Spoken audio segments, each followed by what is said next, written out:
हमें एक dummy letter मिले हैं वहाँ से, यूक्रेन से, कि भाई हम यहाँ पर क्या नाम है, मतलब रिक्वेस्ट लेटर था हमारे यूनिवर्सिटीज़ की तरफ से कि यहाँ की लोकल जो हॉस्पिटल्स वगैरह हैं और हैं वे हमें यहाँ प्रैक्टिकल करने का मौका दें। देखो कहने वाली बात है, कौन सा हम कहाँ पे आके किसके ऊपर गिर जाए किसे पता। आप प्राइवेट की फीस देखोगे तो प्राइवेट की फीस यार आप 80 लाख से 1 करोड़ के ऊपर चली जाती है। हमारा 6 साल का 30 लाख है, 30-40 लाख, वहाँ पे 1 साल का ही 30 लाख लग जाएगा हमारा। नमस्कार, मनी कंट्रोल हिंदी पर आप सभी का स्वागत है। मैं शुभम। यूक्रेन और रूस के बीच जो युद्ध जारी है उसका असर ना सिर्फ उन दोनों देशों पर पड़ रहा है बल्कि और कई दूसरे देशों पर भी उसका डायरेक्ट या इनडायरेक्ट असर देखने को मिल रहा है। भारत में भी इसका असर पड़ रहा है। तो सिर्फ अभी तक जो देखा जाए, एक तरह से कहा जा सकता है कि भारत में उन छात्रों पर इसका असर ज़्यादा पड़ रहा है जो यूक्रेन में फंसे हुए थे और जो अब अपने देश लौट आए। ये लोग वहाँ मेडिकल की पढ़ाई करने गए थे और अब अपने भविष्य को लेकर ये सभी छात्र चिंतित हैं। हालांकि सरकार ने लोकसभा में अभी हाल ही में एक बयान दिया कि भारत सरकार पोलैंड, हंगरी जैसे देशों में इनको शिफ्ट कराने की तैयारी में है और बातचीत चल रही है। अभी ऐसे में कुछ छात्र ये भी कह रहे हैं कि वो पोलैंड, हंगरी या दूसरे जो यूक्रेन से लगे हुए देश हैं वहाँ शिफ्ट होना नहीं चाहते हैं। उनके अपने अपने कुछ रीज़न हैं, अपने कारण हैं। तो आज उन्हीं कारणों को जानने के लिए हम लोग यहाँ पहुँचे हैं। महताब हैं जो यूक्रेन से लौटे हैं और उनके कुछ साथी भी हैं। तो महताब से बात करेंगे और जानेंगे कि ये लोग वहाँ आखिर शिफ्ट क्यों नहीं होना चाहते या ऐसे क्या कारण है जो ये शिफ्ट नहीं होना चाहते। महताब, ये बताइए कि सबसे पहले तो कि आप लोग जो गवर्नमेंट ने कहा है कि हम लोग वहाँ शिफ्ट करने की तैयारी में हैं, हंगरी, पोलैंड या दूसरे देशों में यूक्रेन के जो स्टूडेंट हैं, तो आप लोग क्यों नहीं जाना चाहते, ऐसे क्या कारण है? जी सर, सबसे बड़ी चीज़ है रुमानिया और हिंदी के गवर्नमेंट बात कर रही है। यहाँ पे लिविंग कॉस्ट और यूनिवर्सिटी फीस यूक्रेन में हम लोगों का लग रहा था उसको डबल और ट्रिपल है, पहली बात। दूसरी बात ये है लैंग्वेज की प्रॉब्लम हो गई। जैसे हम यूक्रेन में थे तो हमारी लैंग्वेज की कोर्स कराई जा रही थी और हम लोग स्टडी के साथ साथ अपने लैंग्वेज में पढ़ाई कर रहे थे। और लैंग्वेज की सबसे बड़ी प्रॉब्लम ये होगी कि जो आफ्टर थर्ड ईयर स्टूडेंट है, उनका क्लिनिकल है, उनको हॉस्पिटल जाना है, पेशेंट से इंटरेक्शन करना है, राइट। तो लैंग्वेज जब तक उनको थोड़ा नहीं आएगा तो पेशेंट से कैसे बात करेंगे। और आफ्टर थर्ड ईयर जो स्टूडेंट है उनको लैंग्वेज तो उनके लिए कंपलसरी है पेशेंट से इंटरेक्शन के लिए। नए कंट्री में ये नहीं हो पाएगा। नए कंट्री में लैंग्वेज सीखेंगे या फिर आप पेशेंट देखेंगे, कैसे इंटरेक्ट कैसे, इतने कम टाइम में एडजस्ट होना बहुत मुश्किल है। और हम लोग कभी भी जाते हैं नए कंट्री में, वहाँ एडजस्ट भी होने में 7-8 मंथ मिनिमम लगता है, सब चीज़ जानने में, सेटलमेंट में। उसके अलावा भी चीज़ें जो है कि सेटलमेंट में 7-8 मंथ लगेगा और फिर उसके बाद से हमारा एग्ज़ाम है। इनसे यहाँ पे आने के बाद आप दूर से जो भी बच्चे पढ़ के आते हैं, यहाँ पे हम लोग को FMG ग्रेजुएट एग्ज़ाम देना पड़ता है, राइट। तो हमारे पास उतना बिल्कुल टाइम नहीं है कि हम लोग दूसरे कंट्री जाएँ। दूसरे कंट्री जाने के बाद से वहाँ पे सेटलमेंट में 8-9 मंथ अपना वेस्ट करें, फिर लैंग्वेज में वेस्ट करें और फिर हम FMG की तैयारी करें। ये पॉसिबल नहीं है। इसीलिए अभी हम लोग वार जोन से आए, फिजिकली मेंटली ऐसे हम लोग थोड़ा, आप खुद देख रहे थे क्या प्रॉब्लम थी। और अभी भी वार जोन है ही, और ये सब NATO की कंट्रीज है, राइट, और ये सब नाइबर्स हैं यूक्रेन के। तो इफेक्ट तो उस पर रहेगा और अभी इतनी जल्दी कुछ होगा नहीं है। ये सारी प्रॉब्लम्स है, इसलिए हम लोग इंडिया में चाह रहे थे सेम फीस में जो हम लोग यूक्रेन में फीस पे कर रहे थे, सेम फीस पे हमारी इंडिया में कुछ प्रोसीजर ला करके एडमिशन का सोचा जाए। सेम फीस पे हम लोग ये चाह रहे हैं कि इंडिया में हम लोग को रखा जाए, यूक्रेन के सेम फीस पे हम लोग एग्ज़ाम भी देंगे।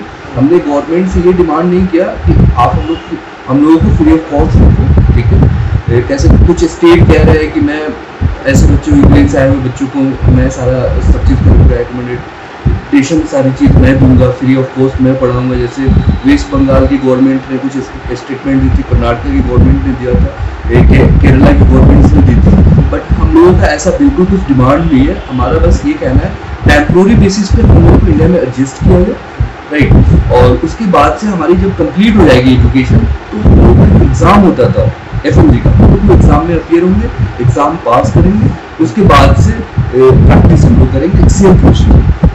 अच्छा मेहताब ये बताइए, जैसे आप बोल रहे थे आपका शुरुआती पॉइंट जो था कि एक इकोनॉमिकल कंडीशन आपके साथ है जी जी वहाँ जहाँ दूसरी जगह जी तो मुझे ये समझाइए कि समझाने की कोशिश कीजिए कि मतलब अभी यूक्रेन में आप कितना दे रहे हैं और अगर किसी दूसरी कंट्री में आपको शिफ्ट किया जाता है तो वहाँ आपका खर्चा है फीस मतलब कितना अंतर हो सकता है? अभी जो है 4 लाख अराउंड यूनिवर्सिटी फीस है, 5 to 6 लाख टोटल एक्सपेंसेस आते हैं, 7 लाख के अराउंड टोटल एक्सपेंसेस है यूक्रेन में, राइट। तो और दूसरी जो कंट्री है जैसे हंगरी है, पोलैंड है, वहाँ पे मिनिमम ट्यूशन फी है 7 लाख अराउंड 6-7 लाख, और एक्सपेंसेस जो है आपको एक्सपेंसेस लेकर के 14 to 15 लाख 10 लाख एवं भी होना है टोटल एक्सपेंसेस लेकर के। तो ये ज़्यादा है, बहुत ज़्यादा मतलब कुछ हो जा रहा है अमाउंट। और फिर जाना, फिर एडमिशन प्रोसेस, ट्रांसफ़र प्रोसेस जो है उसमें फिर एजेंट्स को देना पड़ेगा, ये सारी चीज़ें हैं। फिर ये प्रोसेस से हम लोग को शुरू करना पड़ेगा, तो टफ है हम लोगों के लिए। लेकिन हो सकता है गवर्नमेंट आपको फिर उसी ईयर टू ईयर ट्रांसफ़र कराए। अगर उसी सेम ईयर टू ईयर अगर गवर्नमेंट ट्रांसफ़र करवाती है और खुद गवर्नमेंट सारी प्रोसीजर को फुलफिल करती है, देन वो हम लोगों की सेफ्टी की रिस्पॉन्सिबिलिटी उनको लेनी पड़ेगी, ठीक है, सिक्योरिटी, क्योंकि वो वार जोन एरिया ही है। ऐसा नहीं है हंगरी यूक्रेन से अलग है, एशियन कंट्री में, वो यूरोपियन कंट्री में, और पोलैंड और हंगरी और रोमानिया यूक्रेन का बॉर्डर ही है, राइट। तो वो तो अभी भी सारे वार जोन के एरिया में आप बोल सकते हैं एक तरह से है, क्योंकि हम लोग उधर से ही हम लोग को स्टूडेंट्स थे बहुत सारे, मैं पोलैंड से आया था और रोमानिया और हंगरी से बहुत सारे स्टूडेंट्स उधर से ही आए थे इंडिया को। तो ये सारी चीज़ें हैं, ये प्रॉब्लम्स हैं। गवर्नमेंट ने जो था मेहताब ये कहा लोकसभा में, मैं सुना था उनका देश था, तो उनका कहना ये था कि हम लोग ऐसे कंट्रीज में आप लोगों को शिफ्ट है ट्रांसफ़र की अभी सी जो बात चल रही है, जो योजना है वो कि जिनका एजुकेशन सिस्टम यूक्रेन से मिलता जुलता हो, या मेडिकल एजुकेशन का जो सिस्टम है वो मिलता जुलता हो। तो आप थोड़ा सा मुझे समझाएं कि किस तरह से एजुकेशन वहाँ का एजुकेशन सिस्टम है आपका जो आप लोग रहे हैं इतने साल, किस तरह का है? सर एजुकेशन बस डिफरेंस ये है कि वहाँ का एजुकेशन सिस्टम में वहाँ पे 6 ईयर प्रोग्राम है मेडिसिन का, यहाँ पे 4.5 है इंटर्नशिप लेकर के 5.5 साल है, राइट। तो वहाँ का सिस्टम क्या है, फर्स्ट ईयर में जो सब्जेक्ट्स है आपको बस एक सब्जेक्ट ही एनाटॉमी होती है जो इंडिया के सिलेबस के अकॉर्डिंग है, राइट। और इंडिया में जो स्टडी है आपको बायोकेम और एनाटॉमी है, ठीक है। तो ये सारी सब्जेक्ट्स हैं इंडिया में। तो उस अकॉर्डिंग अगर गवर्नमेंट कह रही है कि कोर्स के अकॉर्डिंग बात कर रही है, तो कोर्स ऐसा नहीं है, स्टूडेंट ये डिमांड कर रहे हैं कि हम जिस कोर्स में वहाँ थे, अगर 4th ईयर 5th ईयर में थे तो हमको इंडिया में 4th और 5th ईयर में डाला जाए, ऐसा कुछ नहीं है। स्टूडेंट को अगर आप कोर्स में अगर कुछ एडजस्ट सब्जेक्ट को लेकर के अगर कोर्स में आगे पीछे भी करते हैं सेमेस्टर वाइज, अगर इंडियन गवर्नमेंट करती है, फिर भी स्टूडेंट मोस्टली स्टूडेंट इस चीज़ पे एग्री है कि इंडिया में उनको एटलीस्ट इंडिया में उनको वो रह पाएंगे और वो डर और वो पैसा उन सारी चीज़ों से बच करके यहाँ पे एटलीस्ट वो एडजस्ट कर पाएंगे, उसको में भी वो कॉम्प्रोमाइज़ करने के लिए रेडी है। तो लेकिन देखा जाए तो सीट्स तो फिर यहाँ अगर आप जैसे बोल रहे हैं कि सीट यहाँ पे हमें यहीं एडजस्ट करा जाए, तो और लेकिन सीट्स बढ़ानी पड़ेगी उसके लिए, फिर आपका एग्ज़ाम जो आप लोग वहाँ से आकर देते हैं आप वो सब लेने के लिए, हाँ वो सब सर हम लोग वो सब सारी चीज़ गवर्नमेंट की जो है फुलफिल सारी चीज़ हम लोग करेंगे, बट सिर्फ हम लोग बाहर अब्रोड जाना नहीं चाह रहे हैं, क्योंकि बहुत सारे पेरेंट्स हैं, ठीक है, जो बहुत डरे हुए हैं बाहर देश से यूक्रेन से आने के बाद। बहुत सारे पेरेंट्स हैं, बहुत सारे हमारे फ्रेंड खुद कह रहे हैं मैं स्टडी छोड़ दूंगा बट बाहर नहीं जाऊँगा यार, ऐसी बातें करते हैं। तो ये सारी चीज़ इफेक्ट हुआ है उनको बहुत ज़्यादा, तो ये प्रॉब्लम है अभी तक। तो आपने अपनी इस मांग को लेकर गवर्नमेंट तक कुछ अप्रोच की, किसी तक पहुँचने गवर्नमेंट से गवर्नमेंट के को हमने लेटर लिखा था, ऑफिस में सबमिट किया कि इस मांग को उन्होंने लगा के सेंड कर दिया था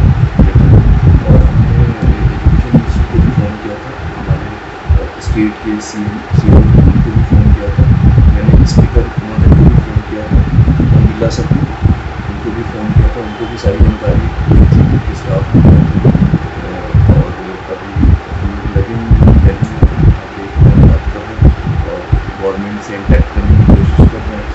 और कुछ जो हमारे अपने जानने वाले हैं जो यूक्रेन में जब थे उनके साथ टच में थे, तो उन लोगों से भी इंटैक्ट कर रहे हैं, जैसे आपके माध्यम से भी कह रहे हैं ये चीज़ें कि आप कुछ अप्रोच कीजिए, ईजी हो गवर्नमेंट से इंटैक्ट कर पाए ईजिली और उनकी बातों को अच्छे से उनको एक्सप्लेन कर पाए, प्रॉब्लम्स को एक्सप्लेन कर पाए।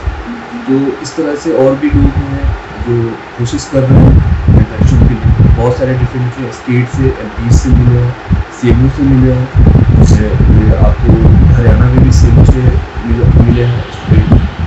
तो उनका भी कहना है कि हम लोग सेंट्रल गवर्नमेंट को अप्रोच कर रहे हैं कि हम लोग का यहाँ पे एकोमोडेशन की कोई इंतज़ाम की जाए, यहाँ पे रहने का हम लोग का कुछ किया जाए। हाँ, पॉसिबिलिटीज़ जो भी चीज़ें हैं लगी हुई हैं इस चीज़ पे state government, but state government सीधा ये कह रही है कि हमारे हाथ में कुछ नहीं है। जैसे ममता बनर्जी से वहाँ के स्टूडेंट्स मिले थे 600-700 स्टूडेंट, राइट। तो ममता बनर्जी ने बोला था कि हम अपने सारे स्टूडेंट का, अपने स्टेट का स्टूडेंट का सारे एक्सपेंसिव मैं दूंगी, ठीक है। प्राइवेट में सेटलमेंट का भी सारा बात उन्होंने कहा था, राइट। और फिर वो लेटर एनएमसी को और सेंट्रल गवर्नमेंट को उन्होंने लिखा था, तो इधर से रिस्पॉन्स शायद ये किया कि पॉसिबल नहीं है ऐसा कुछ करके, ठीक है। और भी स्टेट के जैसे कर्नाटक स्टेट की गवर्नमेंट भी बात कर रही है, बट उनका साफ कहना है सेंट्रल गवर्नमेंट की हाथ में ये चीज़ है।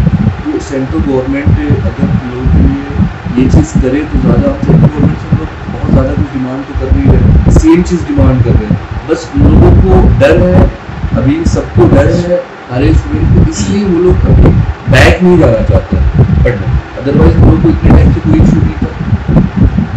आपने खुद एक बार भी किसी बच्चे का इंटरव्यू या किसी ने कहा हो यूक्रेन में पढ़ने में कोई दिक्कत है, हम लोग खुशी पढ़ रहे थे, कोई प्रॉब्लम थी। ये तो हमारे साथ एक हैपनिंग हो गया, बड़ा हैपनिंग हो गया, ये अनसर्टेन हैपनिंग हो गया। इस वजह से हम लोग इस चीज़ की डिमांड कर रहे हैं, लेकिन हमारा कुछ ऐसा लॉजिक ही नहीं था। हम लोग इतना अच्छे से पढ़ाई कर रहे थे, आकर के हम एग्ज़ाम देते, लाइसेंसिंग एग्ज़ाम देते, पास करते थे, प्रैक्टिस करते थे, ये चीज़ होती।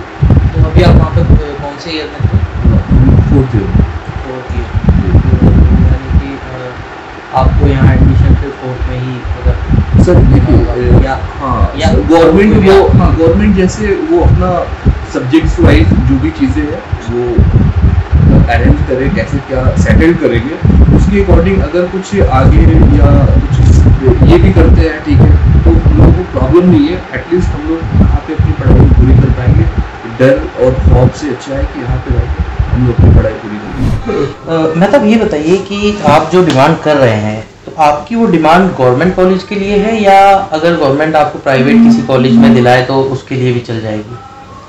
सर ये हम लोगों का जो डिमांड है स्पेसिफिक गवर्नमेंट और प्राइवेट और डीम्ड किसी कॉलेजेस के लिए, जिस कॉलेज में गवर्नमेंट जिस डीम्ड में एडजस्ट करे, प्राइवेट में करे, गवर्नमेंट में करे, हम लोग रेडी है उसके लिए। हम लोगों को कोई प्रॉब्लम नहीं है, हम लोग का कोई स्पेशल डिमांड नहीं है कॉलेजेस से रिलेटेड कि उसमें नहीं गवर्नमेंट में ही जाना, ऐसा कुछ नहीं है। अच्छा, परिवार की तरफ से मतलब क्या वो आ रहा है कि मतलब घर वाले जाने के लिए कह रहे हैं या नहीं कह रहे हैं, या उनकी क्या इच्छा है?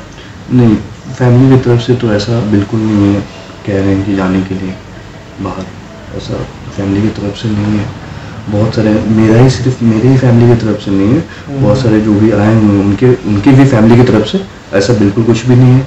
वो भी ऐसे ही सेम कह रहे हैं कि नहीं अभी नहीं जाना है बाहर। और जो मतलब स्टूडेंट बहुत ज़्यादा प्रॉब्लम में थे, डरे हुए थे, ठीक है, वो तो बिल्कुल नहीं रेडी है। वो तो कह रहे हैं स्ट्रीम चेंज कर देंगे, उनके पेरेंट्स कह रहे हैं स्ट्रीम चेंज कर देंगे बट हम बाहर नहीं भेजेंगे, ऐसा कह रहा है। मेहताब के कुछ दोस्त भी हमारे साथ मौजूद हैं, तो आइए अब उनसे एक बार बात कर लेते हैं।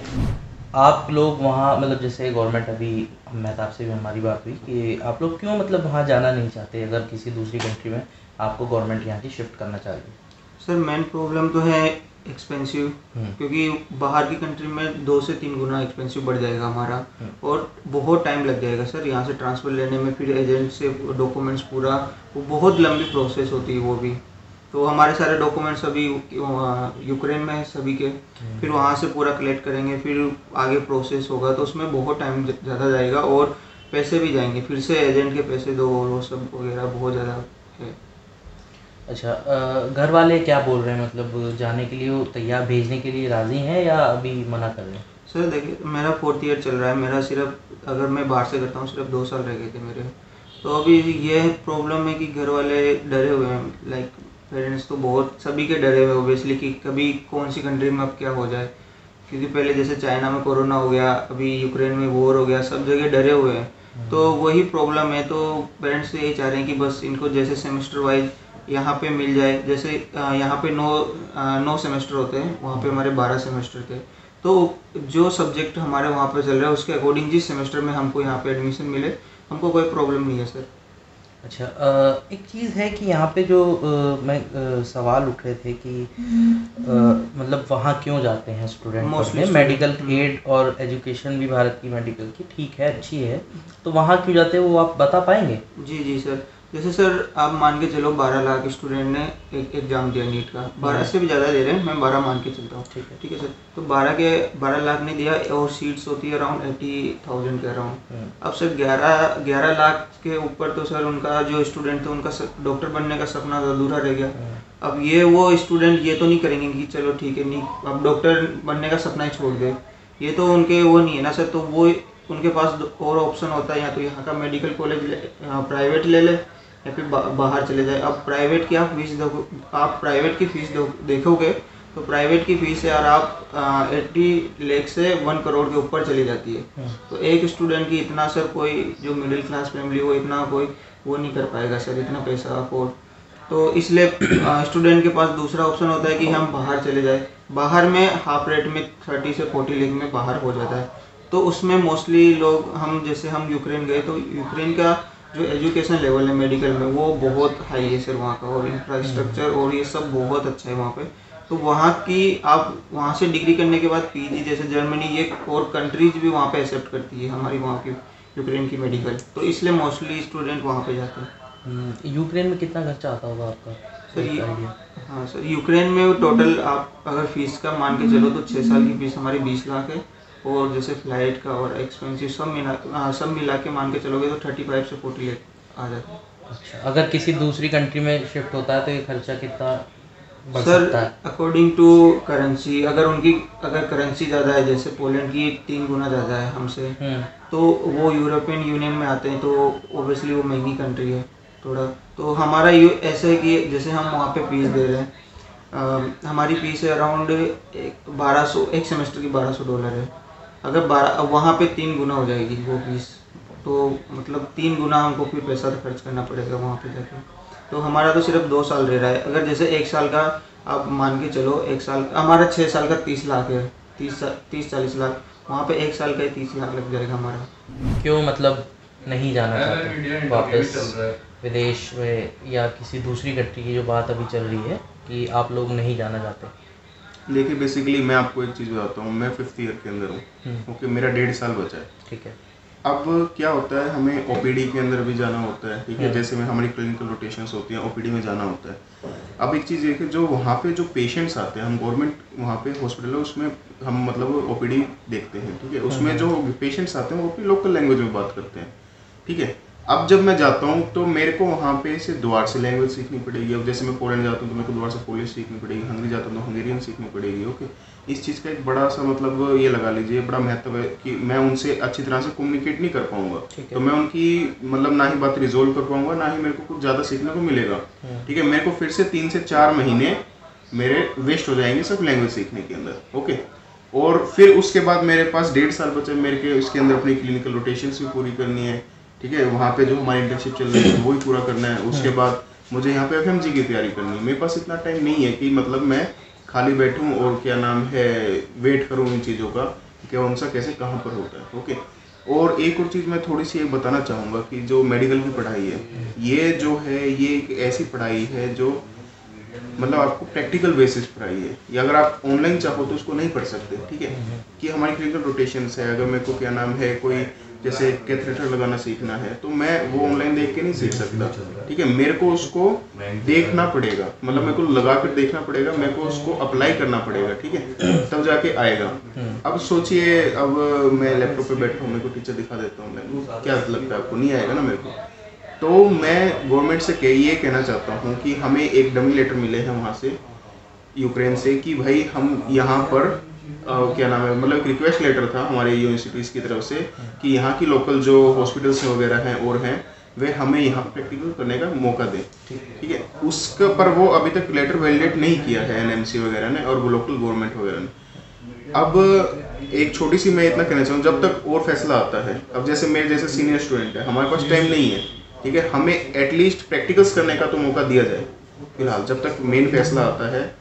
उससे पहले हमें एक बारी वो जो हमारे लेटर हैं, हम जाके, मतलब अगर हम हमारे, जैसे मैं जींद में रहता हूँ, तो वहाँ पे जो मेरा गवर्नमेंट हॉस्पिटल है, वहाँ पे जाकर मैं प्रैक्टिकल्स एज ए ऑब्जर्वर वहाँ पे बैठ सकूँ और मैं देख सकूँ कैसे क्या चीज़ होती है, क्योंकि मेरे को एफएमजी की तैयारी भी करनी है और चीज़ें भी करनी है। मैं परिवार की तरफ से क्या कहा जा रहा है, मतलब चाह रहे हैं परिवार वाले कि अभी शिफ्ट हो जाओगे या नहीं? मतलब देखिए, सबसे पहली बात तो परिवार वालों की तरफ से किसने सोचा था कि यूक्रेन के ऊपर भी क्या नाम है अटैक हो जाएगा, ठीक है। अब मैं हंगरी जाता हूँ, मैं पोलैंड जाता हूँ, वह है तो वो भी नाटो का देश ही, ओके, नाटो का हिस्सा है, और रशिया तो सबसे खफा है, आपको पता है।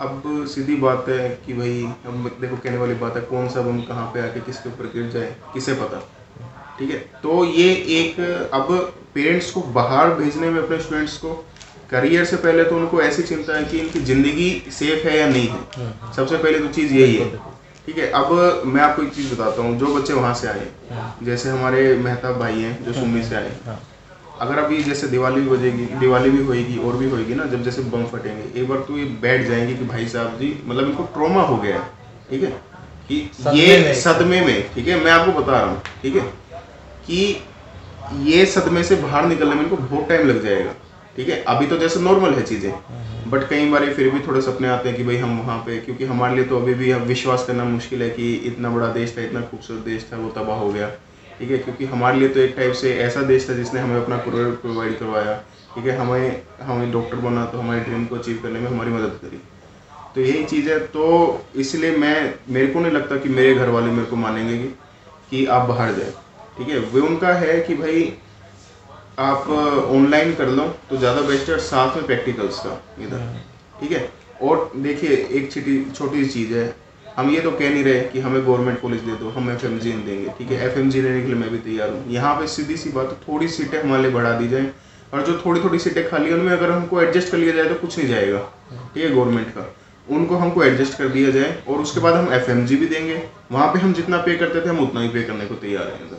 तो सुना आपने ये सभी छात्रों को, इनकी परेशानियों को, जो यूक्रेन से भारत लौटे हैं, और इनकी मांग भी यही है कि ये यूक्रेन तो खैर अभी नहीं जा सकते, लेकिन उससे जो लगे हुए देश हैं वहाँ भी अभी जाने को ये लोग तैयार नहीं है। इनकी क्या डिमांड्स हैं सरकार से, इनके किस तरह का इनको लेके एक चिंताएं हैं या आशंका हैं, वो आप सबने जानी। बाकी और खबरों के लिए जुड़े रहिए मनी कंट्रोल हिंदी के साथ। धन्यवाद।